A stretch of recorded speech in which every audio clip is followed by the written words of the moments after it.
अगर अपनी जिंदगी में कुछ करना है तो तरीके बदलो, इरादे नहीं। क्योंकि इरादे बदलने से आप अपने लक्ष्य से भटक सकते हैं, परंतु तरीके बदलने से अब आप अपने लक्ष्य को प्राप्त कर सकते हैं। तो स्वागत है दोस्तों हमारे इस YouTube channel Satish Chauhan study point में।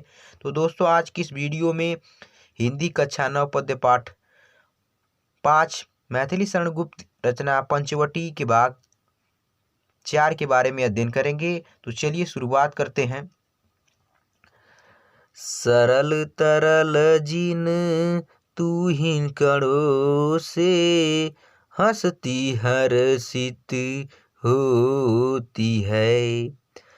अति आत्मीया प्रकृति हमारे साथ उन्हीं से रोती है, साथ उन्हीं से रोती है। अनजानी भूलों पर भी वह अदय दंड तो देती है, पर बूढ़ों को भी बच्चों सा सदैव भाव से सेती है, हो सदैव भाव से सेती है। सरल तरल जिन तुहिन कणों से हंसती हर्षित होती है। इस पद्यांश में कवि मैथिली शरण गुप्त जी बता रहे हैं कि पंचवटी में लक्ष्मण शिला पर विराजमान हैं। प्रकृति के रूप उनके व्यवहार के संबंध में लक्ष्मण जी क्या सोच रहे हैं, देखिए। सरल तरल जिन तुहिन कणों से हंसती हर्षित होती है। सरल मीन्स साधारण,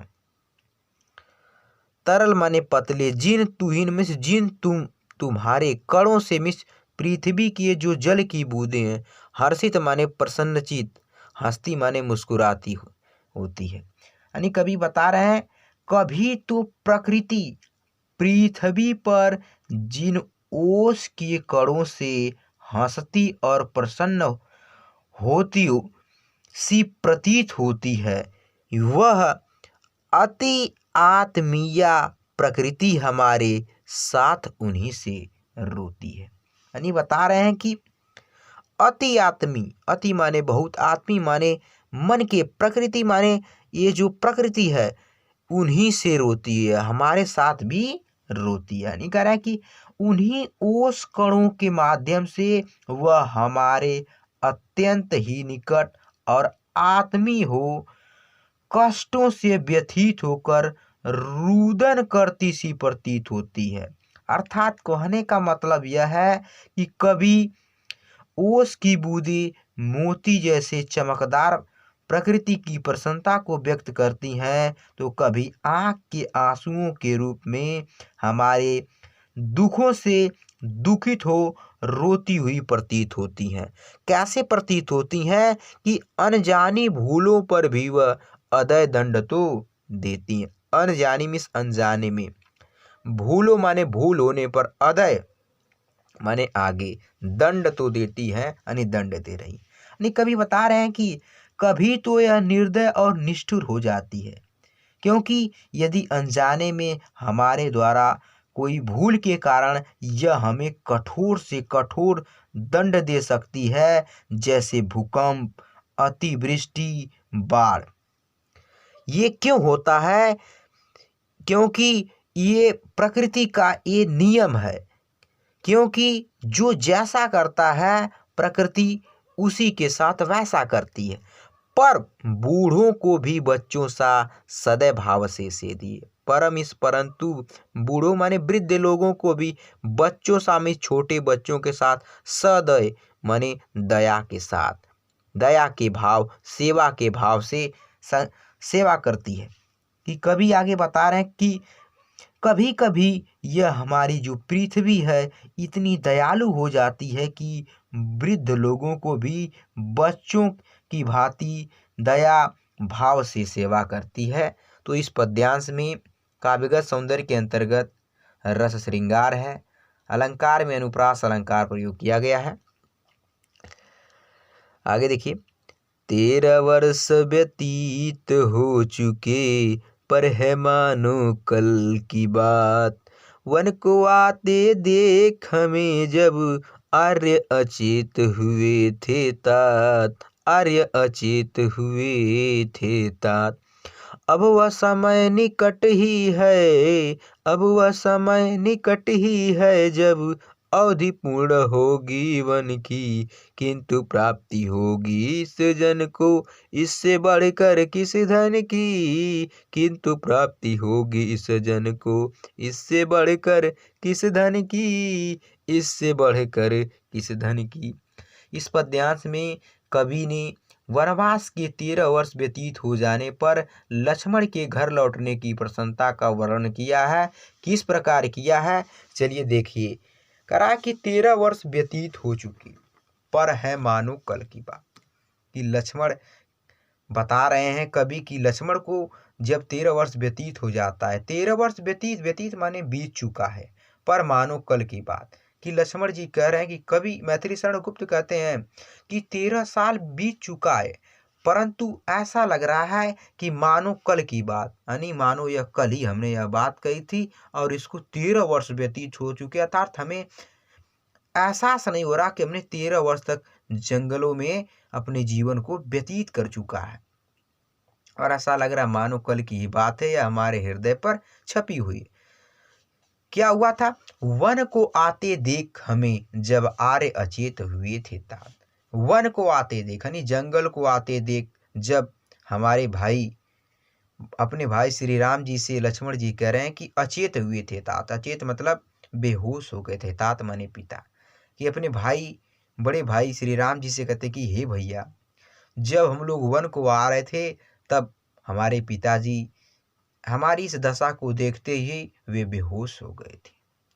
किस प्रकार हो गए थे, क्योंकि हम लोग वन को जा रहे थे और हमने कभी अपने जीवन में वन या जंगल के बारे में देखा नहीं था। अब वह समय निकट ही है जब अवधि पूर्ण होगी वन की। समय माने टाइम, निकट माने पास, अवधि माने समय सीमा, पूर्ण होगी माने पूरी होगी, वन माने जंगल की। कि अब वह समय आ गया है जब हमारे जो वन का जो संकल्प था कि 14 वर्ष तक हमें वन में अपने जीवन को व्यतीत करना है, वह अवधि बहुत पास आ गई है, बहुत करीब आ गई है। अब हम स्वतंत्र होने वाले हैं, किंतु प्राप्ति होगी इस जन को इससे बढ़कर किस धन की। किंतु माने परंतु प्राप्ति होगी, नहीं मिल जाएगा इस जन को माने इस लोगों को इससे बढ़कर हमें किस धन की, यानी किस धन की जरूरत है। यानी बता रहे हैं कि परंतु मुझे इस वनवास से बढ़कर और किसी धन की प्राप्ति हो सकती है, अर्थात मुझे बहुत खुशी हो रही है। तो इसमें काव्यगत सौंदर्य के अंतर्गत रस में शांत रस का प्रयोग किया गया है तथा अलंकार में उत्प्रेक्षा तथा रूपक अलंकार का प्रयोग किया गया है। चलिए आगे बढ़ते हैं। और आर्य को राज्य भार तो वे प्रजार्थ ही धारेंगे, व्यस्त रहेंगे हम सबको भी मानो विवश विसारेंगे। कर विचार लोकोपकार का हमें न इसका होगा सुख, पर अपना हित आप नहीं क्या कर सकता है यह नरलोक। और आर्य को राज्य भार तो वे प्रजार्थ ही त्यागेंगे अर्थात धारण कर लेंगे। यानी बता रहे हैं इस पद्यांश में कवि मैथिली शरण गुप्त जी कह रहे हैं कि लक्ष्मण कल्पना कर रहे हैं कि जब मेरे बड़े भैया श्री रामचंद्र जी को राज्य मिल जाएगा तो वह अपने कर्तव्य में इतने व्यस्त हो जाएंगे कि वे हमें भूल जाएंगे। राम के जन कल्याण में लगे होने के कारण इस दृश्य को देखकर मुझे बुरा नहीं लगेगा। कैसे नहीं लगेगा, चलिए देखिए। और आर्य को, आर्य मतलब मेरे बड़े भैया श्री रामचंद्र को राज्य भार में से राज का भार वे प्रजार्थ ही धारेंगे यानी प्रजा लोगों के लिए ही धारण करेंगे। यानी लक्ष्मण कह रहे हैं कि मेरे बड़े भैया को तो राजभार का कार्य मिल जाएगा, जो प्रजा उनको दे देगी, जिससे वे प्रजा के हित में कार्य करेंगे। व्यस्त रहेंगे हम सबको भी मानो विवश विसारेंगे। व्यस्त रहेंगे माने लीन रहेंगे, हम सबको भी मानो विवश विसारेंगे। विवश माने विवश होकर, विसारेंगे माने भूल जाएंगे। यानी कवि बता रहे हैं कि वह व्यस्त रहेंगे, यानी अपने कार्यों में इतने व्यस्त रहेंगे कि वह हमें भी भूल जाएंगे। परंतु कर विचार लोकोपकार का, हमें न इसका होगा सुख। विचार माने सोच कर, लोक उपकार माने लोगों की भलाई के लिए का विचार सुनकर, शोक माने दुख, हमें इस प्रकार का कोई दुख न होगा कि वो हमें भूल गए हैं, परंतु हमें बहुत खुशी होगी कि वह लोगों की भलाई के बारे में सोच लें। इस बात के विचार को करके हमें शोक नहीं होगा, हमें दुख नहीं होगा।